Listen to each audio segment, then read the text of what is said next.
Hello বন্ধুরা, সবাই কেমন আছেন? আশা করি সবাই ভালো আছেন। চলে আসলাম নতুন একটি ব্লগ নিয়ে। চায়না ব্র্যান্ডের 14 inch CRT TV picture problem full servicing video part 2।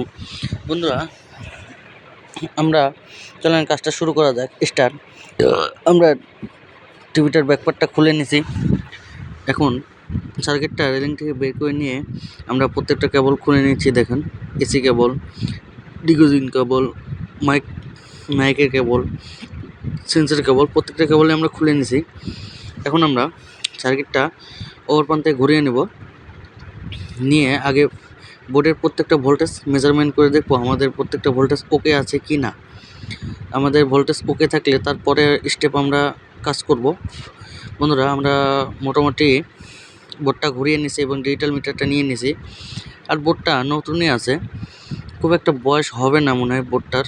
এর আগেও কাজ করা হয়েছে, কিন্তু আমার কাছে মনে হচ্ছে বোর্ডটা একবার চকচকে আছে, বেশি দিন বয়স হবে না। তে আমরা একটা ডিজিটাল মিটার নিয়েছি। এবার এসি কর্ডটা ইনপুট করে নিয়েছি। প্রথমে 100 ভোল্টেজটা দেখবো। 100 ভোল্টেজ 99 আছে, 98, 99, সমস্যা নেই, চলবে। 14 ইঞ্চি তো লোড খুব কম টানতেছে, সমস্যা নেই। তো 180টা দেখি, 141 চলবে, কোনো সমস্যা নাই। ভার্টিক্যাল 20, নিচের প্রান্তে 21, সমস্যা নেই, চলবে। এখন 5 ভোল্টেজটা একটু দেখি, 4.7, ওকে, চলবে। আমাদের 14 ইঞ্চি টিভি, তাই জন্য ভোল্টেজ একটু কম দেখাচ্ছে, কোনো সমস্যা নাই। ড্রাইভার ভোল্টেজটা দেখি 15, ভিডিও ভোল্টেজ ওকে। এখন ড্রাইভার ভোল্টেজটা দেখবো 157, ওকে আছে। আউটপুট ভোল্টেজটা ওকে আছে। আমাদের সার্কিটের কিন্তু প্রত্যেকটা ভোল্টেজে ওকে আছে, তার মানে আমাদের মেন পিসিবি মাদারবোর্ড এটা কিন্তু আমাদের ওকে আছে। আমাদের প্রবলেমটা হচ্ছে বেস সার্কিটে। তারপরেও আপনাদেরকে আমি জানি যে বেস সার্কিটে প্রবলেম, তারপরেও আপনাদেরকে আমি বোর্ডের ভোল্টেজগুলো মেজারমেন্ট করে দেখিয়ে দিলাম যে বোর্ডের কোনো প্রবলেম আছে কি না। তো বোর্ডের কোনো প্রবলেম নেই বন্ধুরা। নতুন টেকনিশিয়ান ভাইদের জন্য আমি কিন্তু এই কাজটা করছি, কারণ আমি কিন্তু জানি এখানে বেস সার্কিট থেকে প্রবলেম। আচ্ছা, সমস্যা নাই। আমরা বেস সার্কিটটা খুলে নিলাম। দেখলেন তো আপনারা যে বেসটা কী করে জং ধরে ফোকাসের পিনটা ভেঙে গেছে। তো চলেন আমরা বেসটা চেঞ্জ করে নিই। বেসটা আমরা খুলে নিই। তা আমরা সোল্ডারিং আয়রন আর সাকারের মাধ্যমে আমরা বেসটা ভালোভাবে খুলে নিচ্ছি। দেখেন, আমরা যেভাবে কাজ করতেছি আপনারা ওইভাবে কাজ করলে আপনাদের কাজটা ওকে হবে। বেসটা একবারে জং ধরে একবারে বাতিল হয়ে গেছে। তাই আমরা এখন এখানে একটা নতুন টেকনিক হিসাবে ব্যবহার করব, মানে নতুন একটা টেকনিক অ্যাপ্লাই করব। কারণ এই টেকনিকটা আমি দীর্ঘ অনেক দিন ধরে ব্যবহার করতেছি। তাই আশা করি কোনো জায়গায় প্রবলেম হয়নি। এই টেকনিকটা কেউ জানে কি না বলতে পারবো না, আমি অ্যাপ্লাই করতেছি। তো আমার এই ভিডিওতে প্রথম আপনাদেরকে ফুল এই টেকনিকটা দেখাবো। তো যারা যারা নতুন টেকনিশিয়ান ভাইয়েরা আছেন তাদের জন্য খুব উপকারী কিন্তু এই ভিডিওটা হবে। কেউ এক্সপেক্ট করবেন না, টেনে টেনে দেখবেন না। ভিডিওটি ভালো লাগলে অবশ্যই লাইক, কমেন্ট, শেয়ার করতে ভুলবেন না। আমার চ্যানেল নতুন হলে অবশ্যই সাবস্ক্রাইব করে দেবেন। আর যদি টেনে টেনে বা স্কিপ করে দেখেন, আগামাথা কিছুই বুঝবেন না। নতুন টেকনিশিয়ানের মতনই থাকবেন, পুরাতন টেকনিশিয়ান হতে পারবেন না। তা আমরা পুরাতন বেসটা খুলে নিয়েছি এবং বেসটা বাতিল করে দিয়েছি। এখন নতুন একটা বেস নিয়েছি। বেসটা আমরা ভিতর সাইডটা খুলে নিচ্ছি। দেখেন, ভিতর সাইডটা খুলে নিয়েছি এবং ফোকাসের যে পিনটা আছে, দেখেন নতুন পিন, এটা আমরা কিন্তু বাতিল করে দিলাম, কারণ এটা আমাদের প্রয়োজন নেই। আমরা নতুন একটা টেকনিক অ্যাপ্লাই করব এখানে।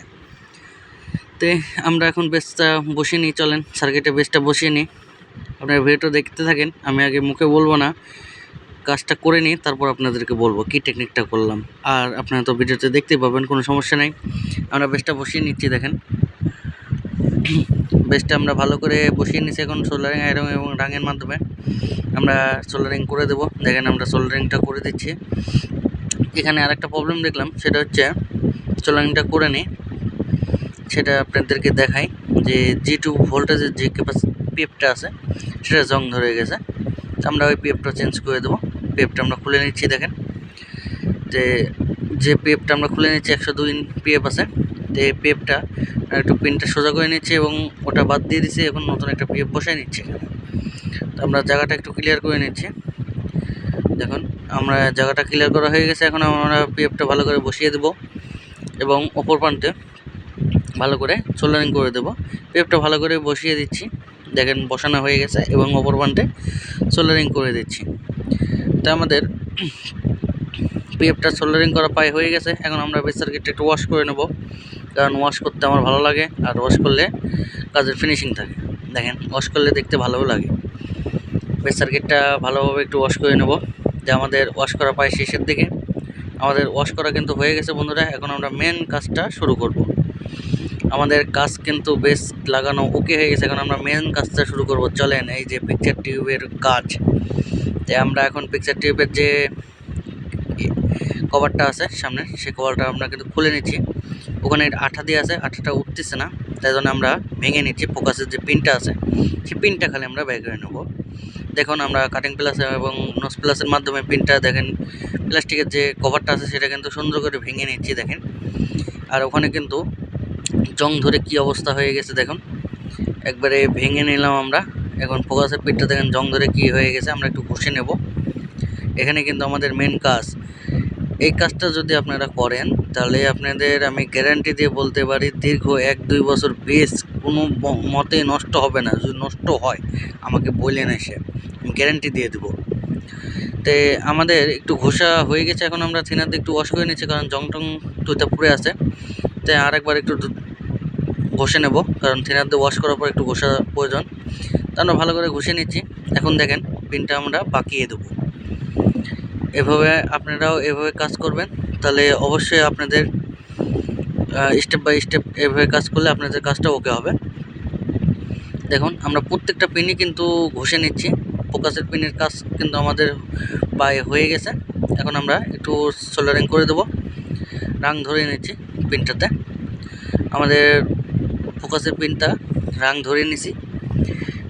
এখন আমরা একটা কাজ করব, সেটা হচ্ছে ফোকাসের যে তারটা আছে দেখেন আমরা মাথাটা ছিলে নিচ্ছি এবং নতুন করে আমরা এখানে রাং ধরিয়ে নেব। তো দেখুন আমরা নতুন করে রাং ধরে নিয়েছি। এখন আমরা এই তারটা ডাইরেক্ট ওখানে লাগিয়ে দেব। এটাই হচ্ছে মেন কাজ, আর এটাই হচ্ছে নতুন টেকনিক। বেস সার্কিট নষ্ট হবে কেন ভাই, আর বেস কেন নষ্ট হবে বারবার করে?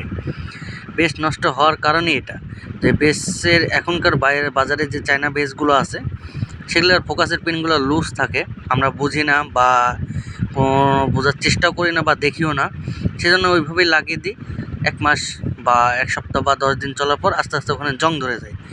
একটু খালি যদি মাথা খাটায় বা ব্রেন খাটায় এই কাজটা করতে পারেন, বা বেসটায় যদি একটু ফোকাসের পিনটা চাপিয়ে দিতে পারেন, তাহলে কিন্তু এই কাজটা আর হয় না। আমাদের কাজটা কিন্তু ওকে হয়ে গেছে বন্ধুরা। দেখুন আমাদের কাজটা ওকে হয়ে গেছে। আমরা কিন্তু এখন প্রত্যেকটা কেবল আবার মেজারমেন্ট করে লাগিয়ে দেবো। প্রথমে এসি কেবল, পরে ডিকোজিং কেবল, তারপর মাইক, তারপর সেন্সার। তো প্রত্যেকটা কেবল আমরা ভালোভাবে লাগিয়ে দেবো যেভাবে লাগানো ছিল। আমাদের প্রবলেমটা খালি কিন্তু বেস সার্কিটই ছিল। তো আমরা কেবলটা লাগিয়ে নিচ্ছি। ভিডিওটা ভালো লাগলে অবশ্যই লাইক কমেন্ট শেয়ার করতে ভুলবেন না। আমার চ্যানেল নতুন হলে অবশ্যই সাবস্ক্রাইব করে দেবেন, কারণ আপনারা একটা সাবস্ক্রাইবের উপরই আমার নতুন নতুন ভিডিও বা ব্লগ বানাতে সুবিধা হয়। বন্ধুরা আপনারা অবশ্যই একটু সাবস্ক্রাইব করে দেবেন। আমার এই চ্যানেলটা নতুন, অবশ্যই একটু সাপোর্ট করবেন। তো বন্ধুরা আমাদের কাজটা কিন্তু হয়ে গেছে। আমরা কিন্তু কেবলগুলো মেজারমেন্ট করে লাগিয়ে নিছি এবং টিভির যে রেলিংটা আছে রেলিংয়ের মধ্যে আমরা সার্কিটটা ইনপুট করে দিলাম। তারপর আমরা ডিসেল লাইনটা চ্যানেল বক্সে ইনপুট করে নেব। আমরা ডিসেল লাইনটা চ্যানেল বক্সে ইনপুট করে নিয়েছি এবং এসি প্লাগটা এসিতে ইনপুট করে নেব। দেখেন আমরা এসি প্লাগটা এসিতে ইনপুট করে নিলাম। চলেন সামনে ডিসপ্লেতে চলে যাই। তা আমাদের ইন্ডিকেটর বাল্বটা জ্বলে উঠছে। এখন আমরা রিমোট দিয়ে টিভিটা ওপেন করব। দেখুন তো আমরা রিমোট দিয়ে টিভিটা ওপেন করছি। আমাদের ওপেন হয়েছে, একটু সময় নেবে আসতে। তো টিভিটা আমাদের চালু হয়ে গেছে। দেখেন আগে কি কোয়ালিটি ছিল, এখন কি কোয়ালিটি হয়ে গেছে। আমাদের টিভিটা কিন্তু এখন সম্পূর্ণ ওকে। এই যে আমরা মেনু তুলতেছি, ছবি লেখা মেখা সবই কিন্তু মেনুর ছবি টবি সবই কিন্তু ওকে আছে। দেখুন আগে যে প্রবলেমটা দেখাচ্ছে এখন কিন্তু সেই প্রবলেমটা নাই। আমরা প্রত্যেকটা সেন্টারে কিন্তু চেক দিচ্ছি, মেনু টেনু দিয়ে লেখা টাকা ঘোলা টাকা কিছু আছে নাকি সবই দেখতেছি। আমাদের কাজটা ওকে হয়ে গেছে বন্ধুরা। ভিডিওটি ভালো লাগলে অবশ্যই লাইক কমেন্ট শেয়ার করতে ভুলবেন না। ওকে, ধন্যবাদ।